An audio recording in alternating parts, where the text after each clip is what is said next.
예수님은 나의 왕, 나의 주인, 나의 생명이십니다. 하나님 아버지, 하나님의 마음에 합당한 다윗이 행한 믿음의 활동들을 봅니다. 여호와의 언약궤를 메고 옮기도록 하여 마침내 궤를 성공적으로 옮겨 놓는 모습을 봅니다. 우리가 무슨 일을 하든지 하나님의 말씀의 기준을 두고 실행할 수 있도록 묻고 물으며 살아가도록 인도해 주옵소서. 예수님의 이름으로 기도합니다. 아멘. 오늘 읽을 말씀은 역대상 13장부터 16장입니다. 이 말씀의 핵심은 첫째, 다윗이 하나님의 언약궤를 예루살렘에 있는 다윗성으로 옮겼습니다. 둘째, 다윗이 두루 왕 히람의 도움을 받아 왕궁을 건축하고 블레셋의 우상을 불살랐습니다. 셋째, 다윗이 아삽과 그 형제를 세워 하나님을 찬양하게 했습니다. 13장, 다윗이 천부장과 백부장과 그 밖의 모든 지도자와 의논한 후 이스라엘 온 회중에게 온 땅에 남아있는 백성들과 제사장과 레위인들을 모이게 하자고 말합니다. 그런 다음에 하나님의 언약궤를 옮기자고 제안했습니다. 다윗은 온 백성의 동의를 얻어 하나님의 궤를 기랏 여아림에서 옮겨오려고 이집트의 시올에서부터 하맛 어귀에 이르기까지 온 이스라엘을 불러 모았습니다. 언약궤는 블렛 사람에게 7개월 동안 빼앗겼다가 그들이 감당하지 못하니 벳세메스를 거쳐 기랏 여아림 아비나답의 집에 약 70년 동안 방치되어 있었습니다. 다윗이 예루살렘을 정복하고 난 후 언약궤를 다윗성으로 운반하였습니다. 그들이 하나님의 궤를 아비나답의 집에서 수레에 싣고 나올 때 우사와 아히오가 그 수레를 몰았습니다. 다윗과 온 이스라엘은 있는 힘을 다하여 노래하며 수금과 거문고를 타며 소구와 심벌들을 치고 나팔을 불면서 하나님 앞에서 기뻐하였습니다. 그들이 기돈의 타작마당에 이르렀을 때 소들이 뛰어서 궤가 떨어지려 하였으므로 우사가 그 손을 내밀어 궤를 붙들었습니다. 우사가 궤를 붙들었으므로 주님께서 우사에게 진노하셔서 그를 치시니 그가 거기 하나님 앞에서 죽었습니다. 그곳 이름을 오늘날까지 베레스 우사라고 합니다. 언약궤가 떨어지는 것을 막으려고 붙든 우사가 무엇을 잘못했기에 죽었을까요? 우사의 의도는 좋았지만 그의 행동은 신성불가침 죄에 해당됩니다. 언약궤는 하나님의 임재를 상징하는 지극히 거룩한 분의 보좌이기 때문에 그것을 만지거나 보는 자도 죽음을 면치 못하는 것이라 엄히 경고하고 있습니다. 실제로 언약궤를 들여다보다가 많은 사람이 징벌을 받아 죽임을 당하기도 했습니다. 언약궤의 운반 방식이 잘못되었고 궤를 대하는 태도도 문제가 있었습니다. 그날 다윗은 이 일 때문에 하나님이 무서워서 이래서야 내가 어떻게 하나님의 궤를 내가 있는 곳으로 옮길 수 있겠는가 하였습니다. 다윗은 그 궤를 자기가 있는 다윗성으로 옮기지 않고 가드 사람 오벳에돔의 집으로 실어가게 하였습니다. 하나님의 궤가 오벳에돔의 집에서 그의 가족과 함께 석 달 동안 머물러 있었는데 그때에 하나님께서 오벳에돔의 가족과 그에게 딸린 모든 것 위에 복을 내려 주셨습니다.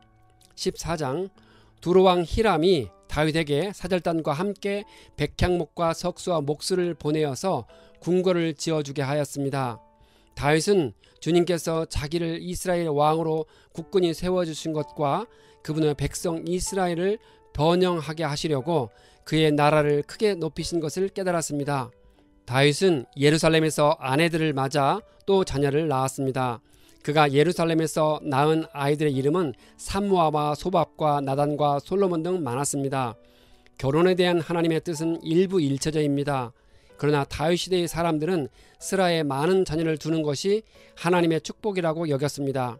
특히 신분이 높은 사람들은 여러 가지 이유로 많은 아내를 두었습니다. 천하의 다윗도 이와 같은 상황에 자유롭지 못한 것 같습니다. 블레셋 사람들이 다윗이 기름 부음을 받아 온 이스라엘의 왕이 되었다는 소식을 듣고 그를 잡으려고 올라왔습니다. 다윗이 이 말을 듣고 그들을 공격하기 위해 하나님께 블레셋 사람들을 치러 올라가도 되겠는지 여쭈었습니다. 다윗은 대제사장의 우림과 둠림을 이용해서 하나님의 뜻을 물었을 것으로 봅니다. 하나님이 다윗에게 올라가서 치라 하셨습니다. 다윗은 블레셋 사람들을 쳐서 이기고 주님의 은혜라고 고백했습니다. 블레셋 사람이 그들의 온갖 신상을 버리고 도망갔으므로 다윗은 그 신상들을 불태워 버리라고 명령하였습니다. 그런데 블레셋 사람이 다시 그 평원을 침략하였습니다. 다윗이 또 하나님께 물었습니다. 하나님은 이번에는 정면에서 치지 말고 뒤로 돌아가서 숨어 있다가 기습 공격하라 하셨습니다. 그렇게 하면 하나님이 다윗보다 먼저 가서 블레셋 군대를 치시겠다고 합니다. 다윗은 하나님이 명하신 대로 순종하여 블레셋 군대를 무찔렀습니다. 다윗의 명성이 온 세상에 널리 퍼졌고 주님께서는 모든 나라들이 다윗을 두려워하게 하셨습니다. 15장 다윗이 다윗성에 자기가 살 궁궐을 지었고 하나님의 궤를 둘 한 장소를 마련하였습니다. 다윗은 레위 사람 말고는 아무도 하나님의 궤를 메어서는 안 된다고 했습니다. 주님께서 레위인들을 선택하여 그들이 하나님의 궤를 메고 영원히 하나님을 섬기게 하셨다고 합니다. 다윗은 언약궤를 수레에 실어 운반하다가 우사가 죽고 난 다음 궤 운반에 대한 하나님의 규정을 연구한 것 같습니다. 다윗은 그가 마련한 장소에 주님의 궤를 옮겨 오려고 아론의 자손과 레위 사람을 불러 모았습니다. 제사장들과 레위 사람들이 하나님의 궤를 옮겨 오려고 부정한 것들과 접촉을 피하고 부정을 입었을 경우에는 성결 예법에 따라 스스로 성결하게 하였습니다. 레위 자손은 모세가 명령한 하나님 말씀대로 하나님의 궤를 채에 꿰어 그들의 어깨에 메었습니다. 다윗은 레위 사람의 족장들에게 지시하여 찬양하는 사람들을 임명하여 악기를 연주하여 노래 부르게 했습니다. 레위 사람은 요엘의 아들 헤만과 그의 친족 가운데서 베레아의 아들 아삽과 또 그들의 친족인 무라리 자손 가운데에서 구사야의 아들 예단을 임명하였습니다. 레위 사람의 족장 그나냐는 지휘를 맡았습니다. 하나님께서 언약궤를 운반하는 레위 사람들을 도우셨으므로 그들이 수송아지 7마리와 순양 7마리를 제물로 잡아서 바쳤습니다. 다윗과 하나님의 궤를 맨 레위 사람들과 찬양하는 사람들과 그들의 지휘자 그나냐가 모두 다 고운 모시로 만든 겉옷을 입었으며 다윗은 모시로 만든 에봇을 입고 있었습니다. 본래 에봇은 대제사장이 흉패 아래에 받쳐있는 옷으로 조끼처럼 팔 부분이 없으며 앞치마처럼 무릎까지 내려오는 옷입니다. 다윗이 입은 에봇은 대제사장의 의복인 에봇이 아니라 그런 종류의 배로 만든 에봇입니다. 다윗은 하나님께 대한 자신의 온전한 헌신을 나타내기 위해 에봇을 입었을 것입니다. 레위인도 아니고 제사장도 아닌 다윗이 굳이 에봇을 입은 것은 하나님의 제사장 나라인 이스라엘을 대표하는 왕의 자격으로 예를 갖춰 언약궤를 정성껏 모시기 위함일 것으로 봅니다. 그런데 주님의 언약궤가 다윗성으로 들어올 때에 사울의 딸 미갈이 창밖으로 내다보다가 다윗 왕이 춤추며 기뻐하는 모습을 보고 마음속으로 그를 업신여겼습니다. 왜 미갈은 다윗이 춤추며 뛰는 것을 보고 그를 업신여겼을까요? 미갈은 다윗이 권위 있는 왕의 복장을 입지 않고 윗몸의 일부를 드러내는 제사장의 에봇을 입음으로써 왕의 품위를 상실하는 데 대하여 화가 났던 것 같습니다. 미갈은 하나님의 궤가 예루살렘으로 들어오는 역사적인 사건에 관심을 둔 것이 아니라 남편인 다윗이 왕으로서 품위를 유지하는 일에 더욱 관심을 가졌음을 말해줍니다. 16장 다윗이 언약궤를 옮겨 놓고 나서 하나님 앞에서 번제와 화목제를 드렸습니다. 다윗이 직접 제사를 드렸다는 뜻이 아니라 그가 제사장들에게 지시하여 제사를 드리게 했다는 의미입니다.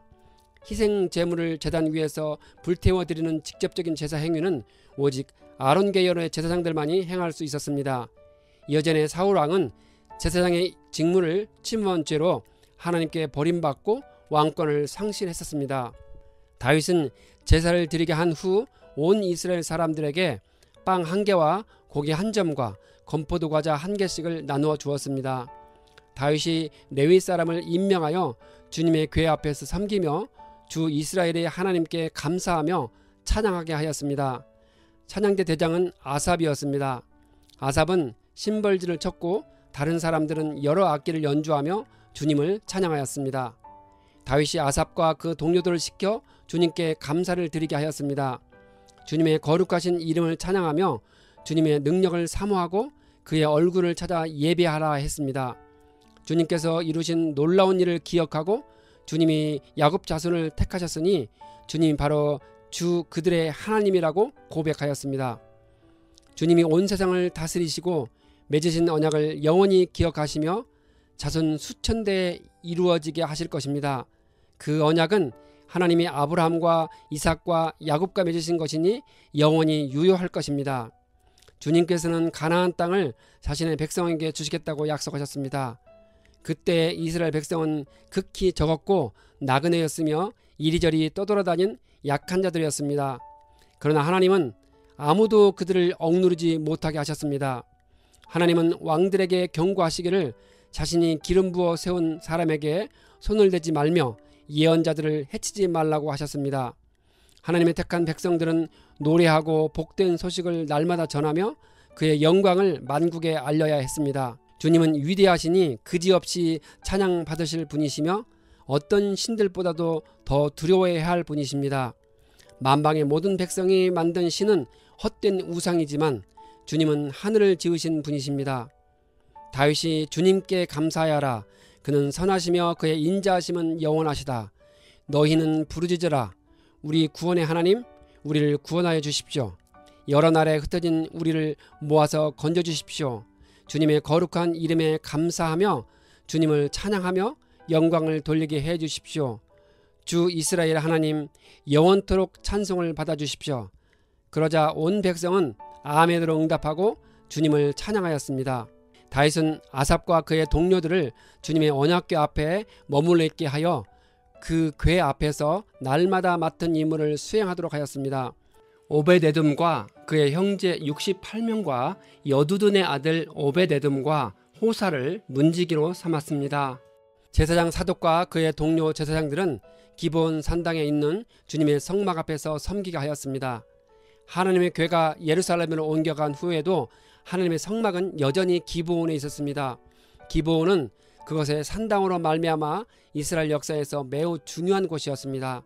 후일 솔로몬이 일천 번제를 드리고 꿈에서 하나님의 응답을 받은 장소도 기브온 산당이었습니다. 하나님의 성막이 있는 기브온 산당은 나중에 솔로몬이 예루살렘 성전을 건축할 때까지 이스라엘 예배의 중심지였습니다. 해만과 여두둔은 나팔을 불고 심벌지를 치며 하나님을 찬양하는 악기를 우렁차게 연주하도록 하였습니다. 그런 다음에 온 백성이 각각 자기 집으로 돌아갔고 다윗도 자기의 집안 식구들에게 복을 빌어 주려고 왕궁으로 돌아갔습니다. 제사장들이 백성들을 축복할 수 있었던 것처럼 다윗도 집안의 가장으로서 자기 집안에 대하여 제사장 역할을 감당하여 가족의 구성원들에게 하나님의 축복을 기원할 수 있었습니다. 저와 함께 TN미션 채널에서 성경 말씀을 읽고 묵상하시는 부모님 여러분, 여러분의 삶의 흔적은 자녀에게 영향을 미칩니다. 집안의 가장으로서, 엄마로서 말을 하거나 행동할 때 성경 말씀에서 어떤 기준을 제시했는지 확인한 후 실행한다면 큰 유익이 있을 것입니다.